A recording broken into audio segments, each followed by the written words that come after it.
Take off your mask! You kind of look like, hey. Take off your... This is of you pushing me. I got it. All right. Hi, what's going on? Why are you putting your hands on I just want to talk to you. Don't put your, stop touching me. I want That's you to assault. just- I'm a woman. Do you understand? You can absolutely call someone Well, so with nice. his hands. Yes. Don't bump into me. Don't bump into me. Don't bump into me. Don't bump into me. Out of here. Where were you when this all happened? I was at the QFC in downtown Seattle, or one of them. I think it's on 45th Street. I don't really know my Seattle districts that well, but somewhere I'd say kind of in central Seattle area. Broad daylight, Saturday, about 10:45 in the morning, I showed up and heard there was a, what was it called, a Under His Eye We All Die protest, a women's rights rally that was supposed to have some sort of demonstration according to their own promotion. So I thought, well, I wonder what the demonstration is. Let's go check it out. And I lasted maybe 15 minutes. I didn't get to see it. And I was curious what this demonstration was. So that's why I showed up. I wanted to record whatever their demonstration was going to be. Okay, and what happened when you got there? I walked up from the QFC parking lot towards the sidewalk area where they all were. First I saw Bubbles, and I said, oh, Bubbles, that's cool. And I saw a cute little puppy dog, and I said, what a cute little puppy dog. And I waved to this Statue of Liberty lady that was standing on some sort of like big electrical box or something. I just said, be careful, and she goes, yep. And I continued walking down the line of people on the side of protesters that I was on, back behind them.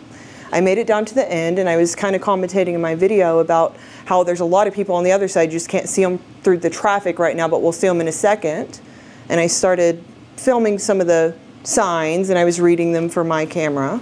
I was there maybe a minute and a half at this point. And a girl walked up to me, and she asked who I was, and I said, well, does it matter? Who are you? You know, and she said, why are you here? And I said, I'm just filming. And she said, well, I want you to take your mask off, because I was wearing a mask. I had a couple layers of masks on, actually. I've seen plenty of videos online. I was on the left for a long time. I used to be part of these protests until they started acting out, and it seemed like people were encouraging it. Law enforcement, politicians were encouraging this behavior, so I left. But I know that they spit on people. I know they throw things on people. So I wanted my face covered. And I just told them, hey, you can see my face online. It'll be online. I'm not trying to hide my face or my identity from you guys necessarily, but I want protection. And I told the lady, you know, we're on public property, right? And she said, yeah. And I said, well, it's a free country. Sorry, I'm not taking the mask off. So she proceeded to walk to another protester, which I don't think they knew each other. And she started kind of pulling on that lady's sign, give me your sign, give me your sign. And she said, well, if you're going to record, I can follow you around with the sign. And I said, that's fine. Just don't start hitting me, because she had already started tapping on me with that sign. I said, because that's assault. And I said, and if you hurt me, I will defend myself. And that was the end of that interaction. She had kind of knocked my camera or my video off. So then I almost immediately started filming again and had walked, not really across the street, but across the Safeway parking lot, or like the entrance, I guess, of the Safeway or QFC parking lot. And then a man walked up to me. The same girl continued to be in my face with a sign. And, you know, she was kind of just tapping me, nothing serious. But then a man comes up behind her and says, I've got it, or something like that. I'm here, I've got it. And he grabbed both of my arms. And I panned over, and, you know, it's on camera. And I told him, I said, what are you doing? Let me go. Don't grab me. This is assault. And he kind of giggled and let me go. And he said, well, fine, tell people I assaulted you then. I said, I will. So I slowly just kind of walked back and forth for a minute as him and this other girl with the sign, and a few more people are now surrounding me. And then a handsmaid walked up and started screaming, take off your mask. And she screamed that 2 or 3 times. And then after, like, I think the 3rd time, she spit at me. And I just said, okay, whatever. But I continued to kind of walk slowly back and forth, because at this point they were behind me, and I didn't want any reason to give anybody any reason to say, oh, she's bumping into us, she's being the provocative one here. So I crossed and went back down where it all had kind of started, where that first girl came up to me and started, you know, hey, I can hold the sign if you're holding the phone. And another lady, and at this point I was filming myself. I started filming myself. And people are just surrounded me, and some lady walked by, and I hadn't had any interactions that I recall with this lady at this point. And she shoved her sign in my face to where it, like, just kind of pulled my face back. And I grabbed her sign from her, and it fell on the ground. I stood on it, and she came back for her sign. She had a shirt on, said nasty woman. I said, you are being a nasty woman. You're acting nasty. You're acting like you don't have sense. I mean, at this point, I was kind of fed up, but wasn't really trying to beef with people, but I was having my own words. And I walked away. Well, then they continued to surround me. And that was the worst of the, like, kind of aggressive, over-the-top touching and hitting and spitting.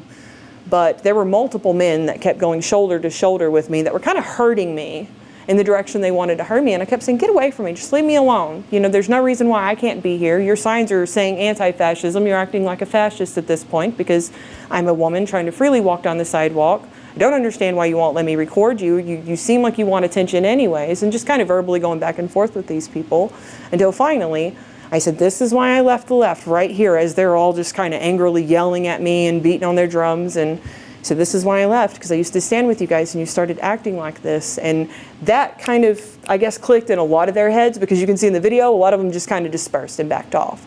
And that was the worst of it, just them following me back and forth. But I certainly didn't think a protest at 10 o'clock in the morning at a grocery store that this would happen. I would expect that if I were out on a Saturday night at an ICE facility covering that type of thing. So I certainly didn't expect there to be trouble, but there was. Were other people around you masked? There was another camera girl who had from like here down off and on. She would put her mask on and she would record, and then occasionally I'd see her in the audience. I don't know this by looking back at my video. I'm like, oh, that's the same girl. And then there were a couple more people when I showed up on the opposite end that I never made my way to because I had this mob of people around me. But I could see them driving up, like when I was driving up and turning in the parking lot. If you had to guess, like, what is it that provoked them to attack you? Was it the filming, or what do you think? I would imagine the filming and the mask and me refusing to tell them who I was or what I was doing. Because to me it was irrelevant who I was or what I was doing. I wasn't harming anyone. I was in a public space. I needed no invite to be there. But I do believe that it was, they were saying, the first girl was saying, you're intimidating us because you're wearing a mask and because you're here filming. And I said, I haven't done anything to anybody. I've been filming this whole time, which I hadn't been there for a minute and a half. But they said I was intimidating, that's why. And why were they protesting a grocery store? What was the, I don't think they were protesting the grocery store. I think that it just happened to be where they were, because supposedly I forgot, I heard it on a radio station just randomly, and I thought, this sounds like something that I would feel safe going out. It's broad daylight, again, women's rights rally, see what they have going on. But I don't even know what the demonstration was that they ended up doing. That was what I was interested in, because it was this Handmaid's Tale. We're doing a demonstration. We're doing a walk. Okay, what's this about? And I never found out.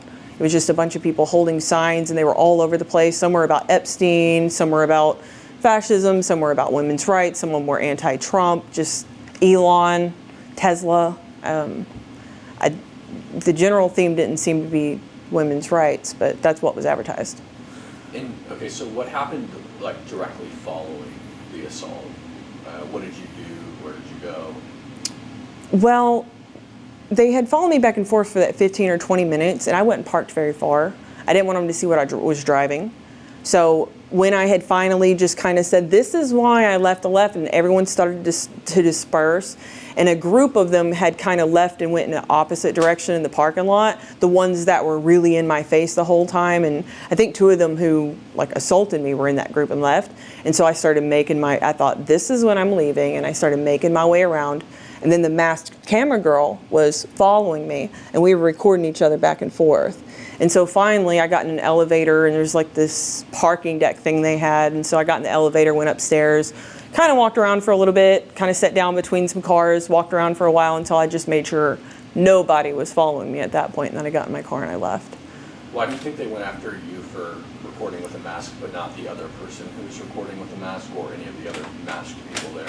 She was with them. They knew and I'm not saying she knew everyone there, but she knew at least a few of them who were interacting with me, because I could tell the way they were interacting with each other.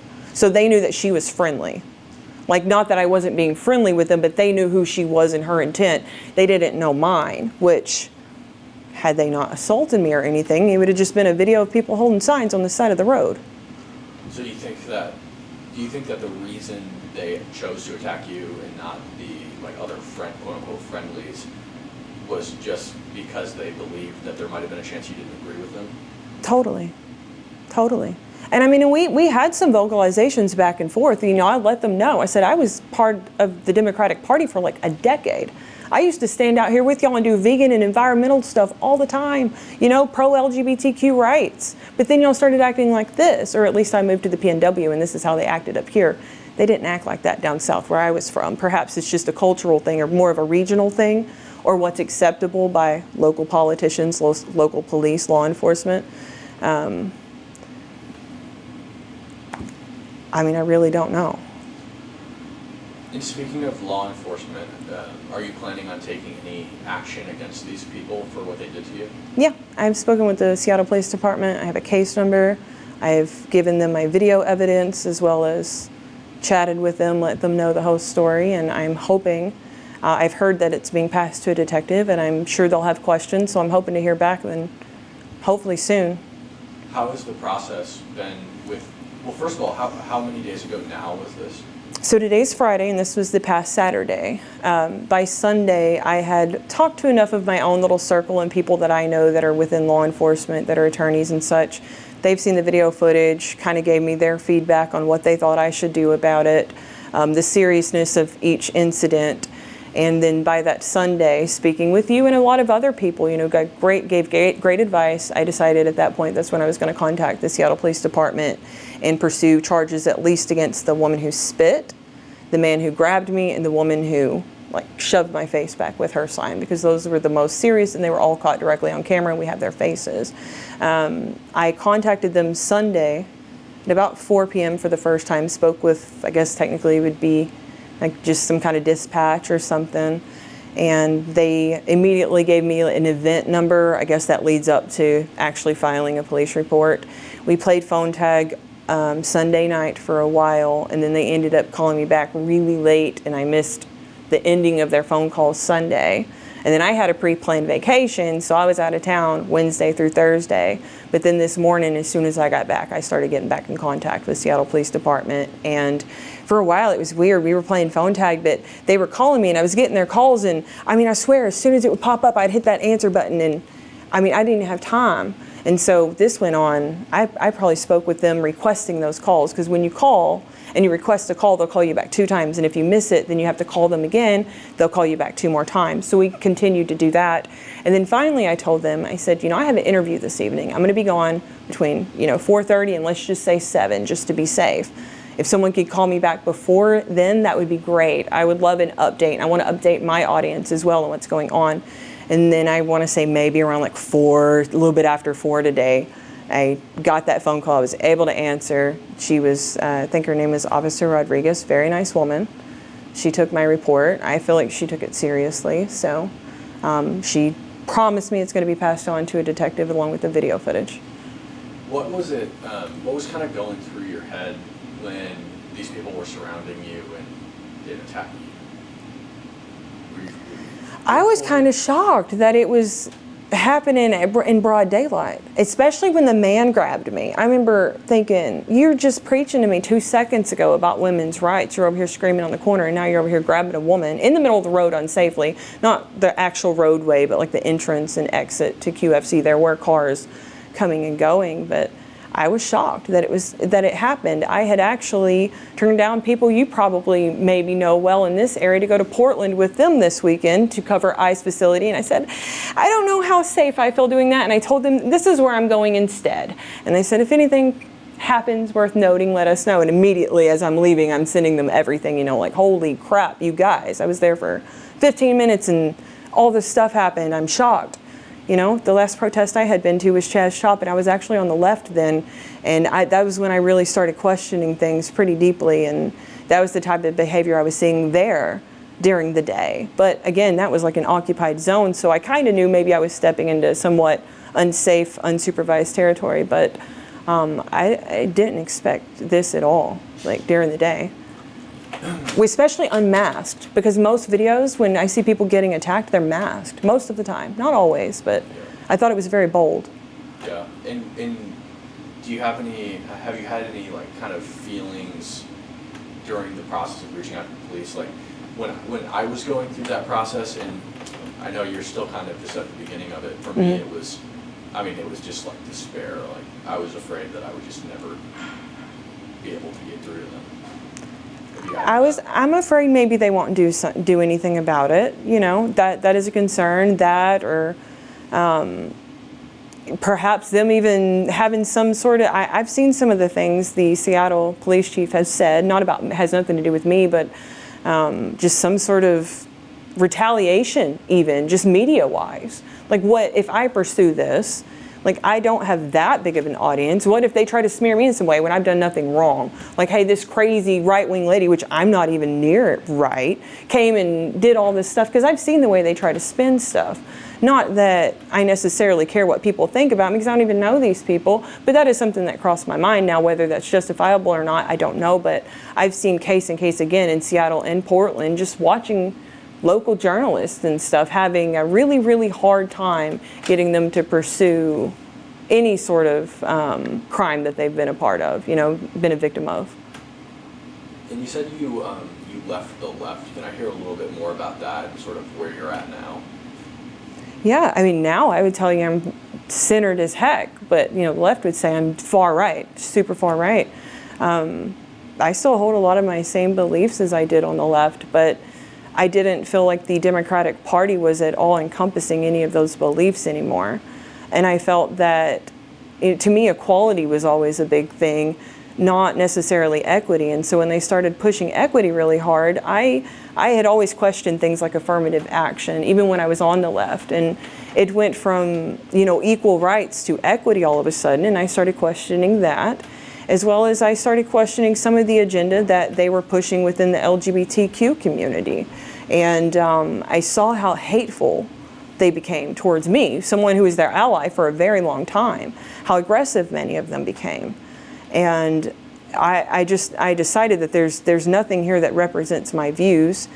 And then I saw what our mayor here in Seattle, as well as the governor at the time, was allowing to happen with Cashapp.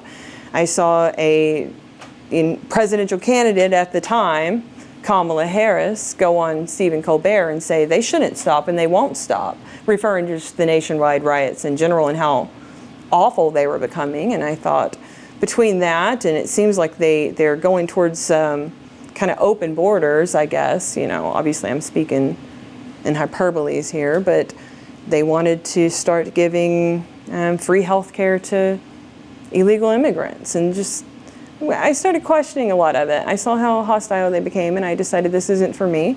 I'm at least leaving the Democratic Party, at the very least. I consider myself an independent now, probably more libertarian than anything, and I do a lot of MAGA content. I ended up voting for Trump because I did think that a lot of the same reasons why I originally had voted for Barack Obama, that Trump was saying a lot of the same stuff. And I thought, well, I gave Obama a chance. I'm not a fan of Trump, but I might as well give him a chance, because what they're offering on the left is so opposite of what I actually truly believe, that at this point we have a Republican candidate that's way closer aligned with my values and what I want for my country, just safety-wise, education-wise, and calling the BS. Because if anybody with any political belief were acting like a lot of these people out in these streets do in some of these cities, I would stand against it. It doesn't matter how much I believe what they're saying or what they're pushing. When you came out as having left the left or voted for Trump, did that cause any kind of effect on your personal life, like loss of relationships or being treated differently by people? So I moved to the PNW in probably 2015 or so, to Portland. So everyone I had became friends with in Portland and Seattle almost lost all those connections. But everyone I had met before that I'd been longtime friends with, they weren't even necessarily on the left with me. Most of them were Trump supporters, and we had been friends that whole time. I gave them crap when I was on the left, but they never gave me crap. They were actually quite respectful. And so when I left the left, a lot of them kind of just joked, I'm glad that you started questioning some of the stuff. Not that they were forcing me, because they never did, but I had a good group of friends regardless. And I still have friends that are on the left that are acceptable or accepting of my views, or my choices, I guess I should say, because my views didn't change that much. But everyone, almost everyone I met up here in the PNW that I had became friends with throughout time, all of those connections were gone like almost overnight. It's crazy. Yeah. So, this is interesting. You say that your views haven't changed that much. And you went to this women's rights rally, which is presumably just probably an abortion thing, right? That and Project 2025 was a big pillar in their advertisement that I saw. So I thought it had just more of a blanket kind of women's rights thing, more so just not even just abortion, but just like equality in jobs, because that's something they talk about, and lower pay and that sort of thing. Are you pro-choice? Yes. And so they were actually attacking somebody who actually... Yeah. They never asked me, and the conversation never even came up, but yeah. Obviously I want some limitations, but I'm pro-choice. That's crazy. Yeah. Yeah. That is wild. Is there anything that you think should be mentioned that I haven't asked you or prompted you to say?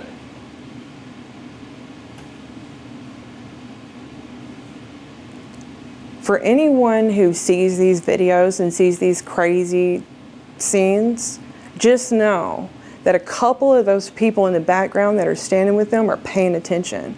And a couple of those people will never be back to those protests after watching these people. And I say that from personal experience. So there's some light in the darkness there.